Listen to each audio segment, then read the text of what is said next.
میرے سید اعلیٰ حضرت کا لکھا ہوا کلام آج میں نعت کی ڈپٹی کرنے لگا ہوں. تقریر اس سٹیج پہ بڑا عرصہ کی ہے، آج نعت کی ڈپٹی کرنے لگا ہوں. خطاب انشاءاللہ کوئی اور کرے گا. تو میرے سید اعلیٰ حضرت فرماتے ہیں کہ عرش حق ہے مسند رفعت رسول اللہ. سنیو اپنے نبی دی شان دیکھو.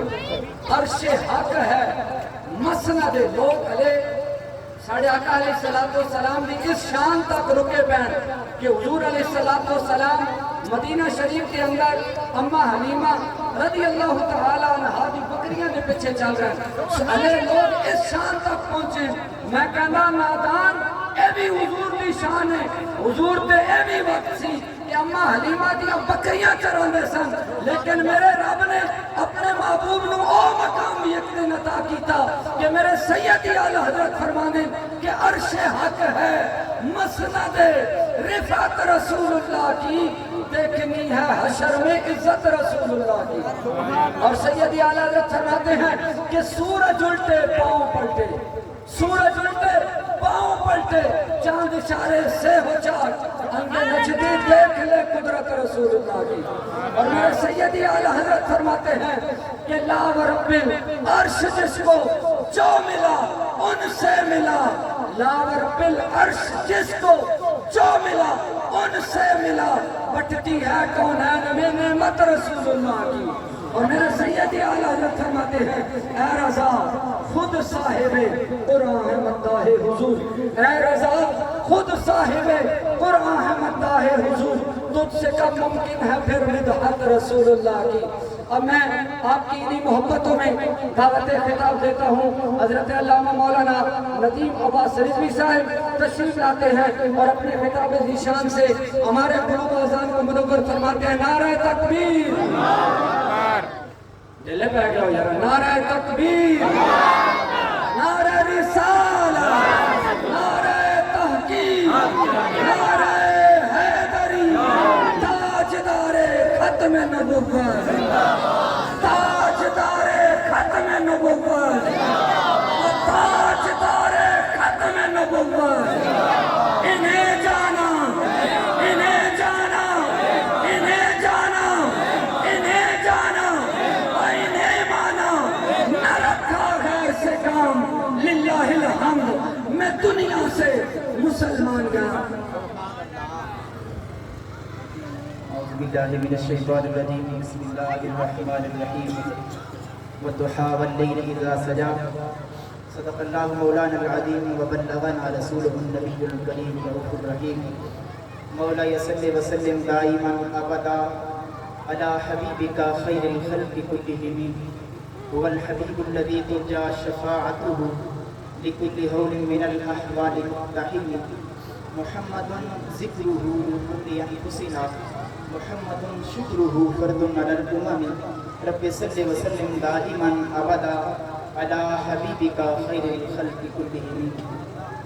بعد حمد و صلاۃ نہایت ہی واجب الاحترام میر مجلس، میر کارواں، استاد مکرم ڈاکٹر پروفیسر عبدالواحد الازہری صاحب اور دیگر علماء کرام اور سامعین و ناظرین، حضور کے حسن کے حوالے سے چند باتیں آپ کے گوشت گزار کر کے اجازت چاہوں گا. دعا ہے خلاق عالم میری زبان پر کلمۃ الحق جاری فرمائے. رب نے اپنے حبیب کو وہ کمال حسن عطا دیا، اس حسن کے چرچے رب نے قرآن کے اندر کیے. رب فرماتا ہے والضحیٰ واللیل اذا سجا، محبوب تیرے گورے چٹے چہرے کی قسم، تیری کنڈل والی زلفوں کی قسم. اعلیٰ حضرت نے جب رسول اللہ کے رخ زیبہ کی زیارت کی نا، کہتے ہیں وہ کمال حسن حضور ہے، وہ کمال حسن حضور ہے کہ گمان نقص جہاں نہیں. یہی پھول خار سے دور ہے، یہی شمع ہے کہ دھواں نہیں. کہا رب نے اپنے حبیب کو وہ کمال حسن عطا کیا ہے، وہ کمال حسن عطا کیا ہے. کہا جہاں نقص تو دور کی بات ہے، نقص کا گمان بھی نہیں ہوتا. کہا یہی پھول خار سے دور ہے، یہی شمع ہے کہ دھواں نہیں. کہا جتنی بھی کائنات کے اندر خوبصورتیاں پائی جاتی ہیں اس میں کوئی نہ کوئی عیب ہوتا ہے. جتنے بھی پھول ہوں گے ان کے ساتھ کانٹے ضرور ہوں گے، لیکن یہ وہ واحد پھول ہے کہ جس میں کانٹا آپ کو نہیں دکھائی دے گا. یہی پھول خار سے دور ہے، یہی شمع ہے کہ دھواں نہیں. اور صحابہ اس بات پر فخر کیا کرتے تھے کہ ہم نے محبوب کے رخ زیبا کی زیارت کی ہے۔ حضرت ابو طفیل لوگوں کے درمیان موجود ہیں، فرمایا لوگوں رأیت النبی، میں نے رسول اللہ کو دیکھا ہے، وما بقی علی وجہ الارض احد رآہ غیری، لوگوں میرے علاوہ اس روئے زمین پر ایک بندہ بھی نہیں جس نے محبوب کو اپنے سر کی آنکھوں سے دیکھا ہو۔ جب لوگوں نے یہ بات سنی کہ آپ نے رسول اللہ کو دیکھا ہے تو مجمع لگ گیا، لوگ اکٹھے ہونا شروع ہو گئے۔ صرف ہوئی اگر محبوب کو دیکھا ہے حضور کا حلیہ بیان کیجئے، تو حضرت ابو طفیل نے 3 لفظوں کے اندر حضور کا حلیہ بیان کیا۔ فرماتے ہیں کانا ابیضا ملیحا مقصدا، کہا ایک تو محبوب گورے چٹے رنگ کے تھے، حضور گورے چٹے رنگ کے تھے۔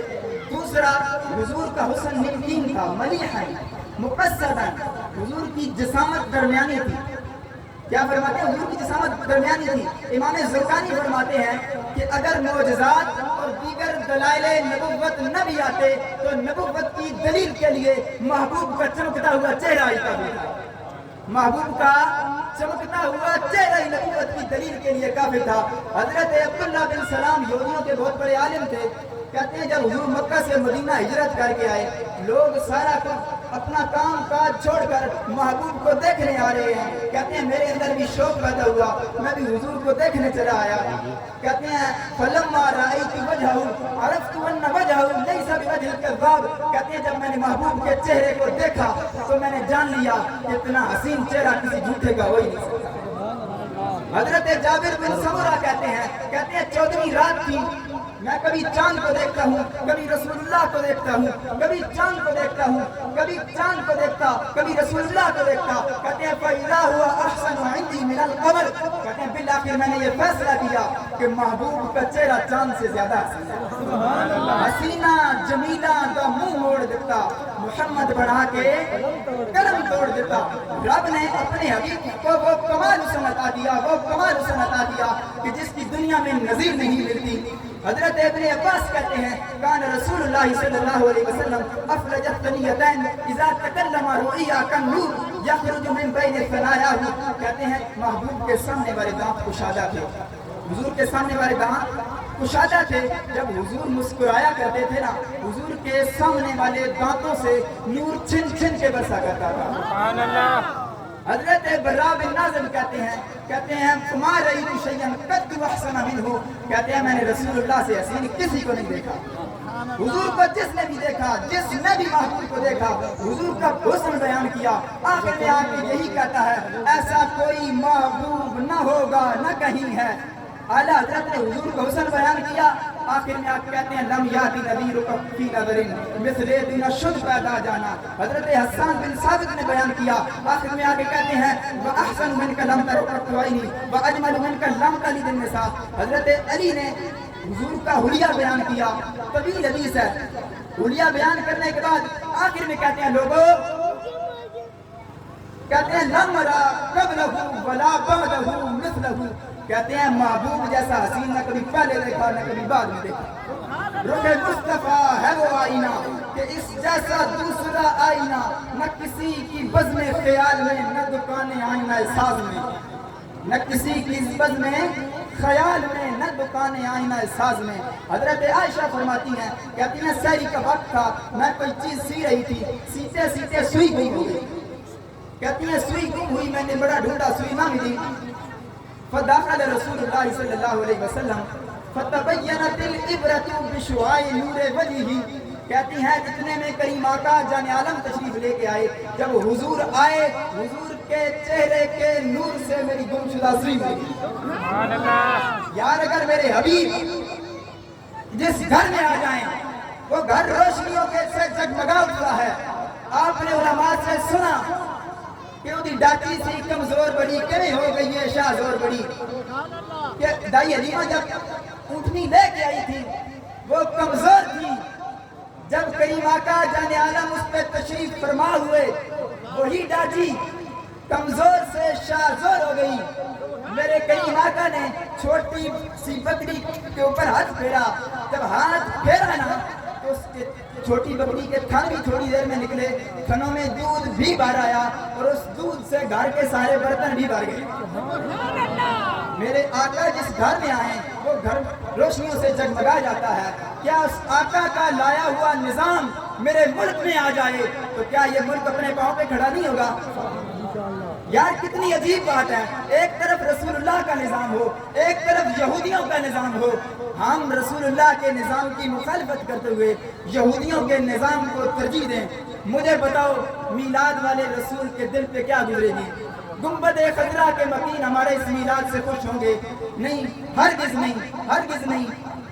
عزت اسلام کے ساتھ ہے, عزت اسلام کے ساتھ چلیں گے, اسلام عزتوں سے نوازے گا. مصر والوں نے اسلام کو چھوڑا تو ان سے صحرائے سینا نکل گیا. اردن والوں نے اسلام کا مذاق اڑایا تو ان سے بیت المقدس چھن گیا. اور شام والوں نے اسلام کا جنازہ نکالا, ان کا اپنا جنازہ نکل گیا. 1971 کے اندر میرے ملک پاکستان میں اسلام مرد آباد کے نعرے لگائے گئے, علماء کی داڑیاں نوچی گئیں, قرآن پاک جلائے گئے, تو آدھا پاکستان ہمارے ہاتھوں سے نکل گیا.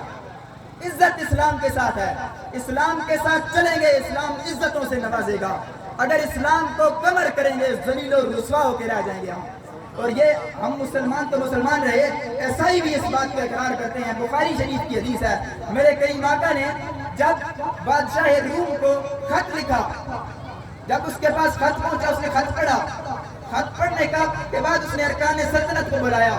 اس نے کہا لوگو بات سن لو, اگر فلاح و بقا چاہتے ہو فبایعوہ, کہا اگر ملک کی بقا چاہتے ہو تو اس خط بھیجنے والے کی غلامی اختیار کر لو. یار مسلمان تو مسلمان رہے, یہودی بھی کہتے ہیں کہ ملک کی بقا اسلام کے نظام میں ہے. اگر ہم مسلمان ہو کر رسول اللہ کے نظام کی مخالفت کریں, مجھے بتاؤ ہماری مسلمانی کیا رہی؟ یہ ہمیں تو پلیٹ میں لگ کر اسلام دے دیا گیا. بزرگوں نے اس کے لیے بڑی بڑی قربانیاں دی, جسموں پر گرم استریاں پھروائیں. اس لیے یہ ہوا تھا, انہوں نے پھانسی کے پھندے جھولے, اس لیے جھولے تھے کہ یہاں ٹرانسجنڈر کے جیسے گندے قانون پاس کیے جائیں. نہیں نہیں, ہرگز نہیں. ان کی روحیں پکار پکار کر کہہ رہی ہیں کہاں ہے اس اسلام کے متوالے, اٹھو. اسلام کے ساتھ آج کھلواڑ کیا جا رہا ہے. آج وقت ہے اسلام کے ساتھ کھڑے ہوں. اسلام کو جو دبانے کی کوشش کرے گا, اسلام دبانے کے لیے آیا ہی نہیں ہے. اسلام کو جو نوالا بنانے کی کوشش کرے گا, اسلام اس کے گلے میں چنے لوہے کے چنے بن کر اس کے لیے وبال جان بن جائے گا. اس لیے کہ اسلام مٹنے کے لیے نہیں آیا. اسلام بڑا غیرت والا دین ہے. یہ جھکنا کسی کے آگے جھکتا ہے ہی نہیں. جس کا ساتھ چلے نا یہ اسے سردار بنا دیتا ہے. تو آؤ اسلام کے ساتھ چلو. ہمارا مقصد حیات ذکر شان مصطفیٰ, ہماری منزل مراد آستانہ مصطفیٰ. رواج پائے گا یہاں فقط نظام مصطفیٰ, کہ سوائے اس نظام کے فضول سب نظام ہیں. غلام ہیں, غلام ہیں, رسول کے غلام ہیں. غلامی رسول میں موت بھی قبول ہے, جو ہونا عشق مصطفیٰ تو زندگی فضول ہے. وما علیہ الا البلاغ. ماشاءاللہ بڑے خوبصورت انداز کے اندر اظہار خیال فرما رہے تھے حضرت اللہ مولانا نعیم مصطفیٰ سریزی صاحب. ابھی اس سٹیج کے 3 منٹ باقی ہیں, تو اس ٹائم کے اندر میں ملتمس ہوں محترم جناب قاری سجاد حسین صاحب ان کے